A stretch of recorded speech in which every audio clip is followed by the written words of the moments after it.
Pernah nggak sih kamu ngerasa bingung pas harus milih sesuatu? Ekonomi itu sering kedengeran rumit ya kan? Padahal sebenarnya ini tuh kayak panduan praktis yang kita semua pakai setiap hari buat ngambil keputusan yang lebih cerdas. Yuk kita beda bareng-bareng cara kerjanya. Oke, kita mulai dari sini ya. Situasi yang umum banget kan? Kamu punya keinginan tapi sumber dayanya terbatas. Kamu nggak bisa dapat dua-duanya sekaligus. Nah, dilema kayak gini nih, ini adalah intisari dari semua ilmu ekonomi. Dan pilihan yang kamu ambil, itu adalah sebuah keputusan ekonomi. Jadi gimana dong cara kita nyelesain dilema antara bakso atau mie ayam tadi? Jawabannya tuh ada di pemahaman dasar tentang apa itu ekonomi. Ini bukan sekedar soal uang atau pasar saham loh. Intinya, ini soal pilihan. Nah, ini dia titik awalnya. Dari kita bangun tidur aja, kita pasti pengen sesuatu. Pengen ngopi, pengen transportasi buat kerja, pengen hiburan pas malam. Keinginan itu udah jadi bagian dari diri kita sebagai manusia. Dan yang seru, keinginan itu tuh nggak pernah ada habisnya. Bener kan? Setelah satu kebutuhan terpenuhi, pasti muncul lagi yang lain. Udah punya rumah, pengen isinya. Udah lengkap, mungkin sekarang pengen mobil. Keinginan manusia itu pada dasarnya nggak terbatas. Nah, disinilah masalahnya muncul. Uang di dompet kita, waktu yang kita punya dalam sehari, sumber daya alam di planet ini, semuanya itu terbatas. Ada batasnya apa yang bisa kita peroleh dan kita lakukan. Inilah konsep paling fundamental dalam ekonomi, kelangkaan. Gampangnya gini, ada jarak antara keinginan kita yang bejibun sama sumber daya kita yang terbatas. Kelangkaan inilah yang bikin kita, mau nggak mau, harus memilih. Coba lihat gambar ini deh. Ini tuh contoh kelangkaan di dunia nyata yang jelas banget. Antrean panjang kayak gini terjadi karena pada satu waktu dan tempat, jumlah barang yang ada nggak cukup buat semua orang yang mau. Nah, inilah kelangkaan yang sedang beraksi. Oke, kita udah tahu masalah utamanya adalah kelangkaan. Terus gimana cara ngatasinnya?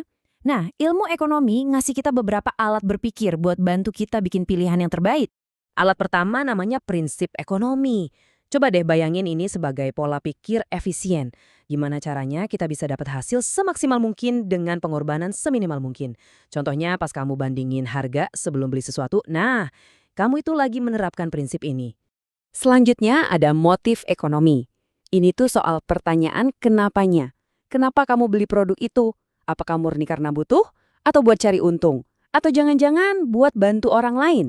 Ngertiin motif di balik tindakan kita itu penting banget buat memahami perilaku ekonomi. Nah, ini dia nih alat yang paling penting menurut saya, biaya peluang. Setiap kali kamu milih sesuatu, kamu itu secara otomatis nggak milih hal yang lain. Biaya peluang itu ya, nilai dari hal lain yang kamu lepasin itu. Ungkapan ini ngerangkum semuanya dengan pas banget. Waktu kamu milih beli bakso, biaya peluangnya itu bukan uang Rp10.000-nya, tapi kenikmatan makan semangkuk mie ayam yang kamu korbankan. Itulah biaya yang sesungguhnya. Yuk kita lihat contoh di tabel ini. Ada Dimas, dia punya uang Rp20.000. Lihat deh baris A, dia bisa beli 5 buku, tapi nggak dapat pulpen sama sekali. Sekarang pindah ke baris B. Kalau dia pengen punya 2 pulpen, dia harus ngelepasin 1 buku.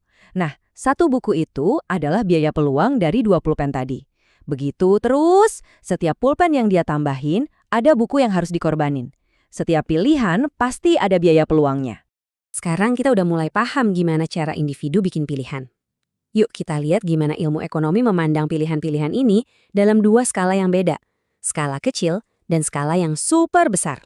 Jadi, ada yang namanya ekonomi mikro, ini fokusnya ke keputusan individu kayak kamu atau satu perusahaan.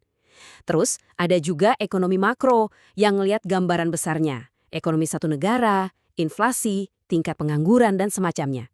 Gampangnya, anggaran belanja kamu itu mikro, anggaran negara itu makro. Oke, sekarang kita gabungin semua konsep yang tadi ya. Karena ada kelangkaan, ternyata nggak cuma individu. Tapi setiap masyarakat juga harus membuat beberapa pilihan yang sangat-sangat mendasar. Nah, ini poin pentingnya. Masalah pilihan ini nggak cuma terjadi di level kita pribadi. Seluruh negara juga ngadepin dilema yang sama. Keinginannya nggak terbatas, tapi sumber dayanya terbatas. Ini maksa mereka buat ngejawab 3 pertanyaan inti. 3 pertanyaan itu kelihatannya sederhana, tapi dalam banget maknanya. Apa yang mau kita produksi, bagaimana cara produksinya, dan untuk siapa barang itu dibuat. Pertanyaan apa itu soal prioritas. Kita mau bikin lebih banyak mobil atau lebih banyak sekolah? Terus bagaimana itu soal metode. Kita mau pakai lebih banyak mesin atau lebih banyak tenaga kerja manusia? Dan yang terakhir, untuk siapa? Ini soal distribusi. Siapa aja nih yang bakal nikmatin hasil dari semua produksi ini? Nah, kita balik lagi ke titik awal. Pilihan. Mulai dari milih makan siang sampai coba ngertiin berita ekonomi, semua itu bisa kita pahami lebih baik dengan kerangka berpikir ini. Dengan ngerti soal kelangkaan, biaya peluang, dan pertanyaan-pertanyaan besar tadi, kita jadi punya bekal buat ngambil keputusan yang lebih baik. Pertanyaannya sekarang, pilihan sadar apa yang bakal kamu buat hari ini?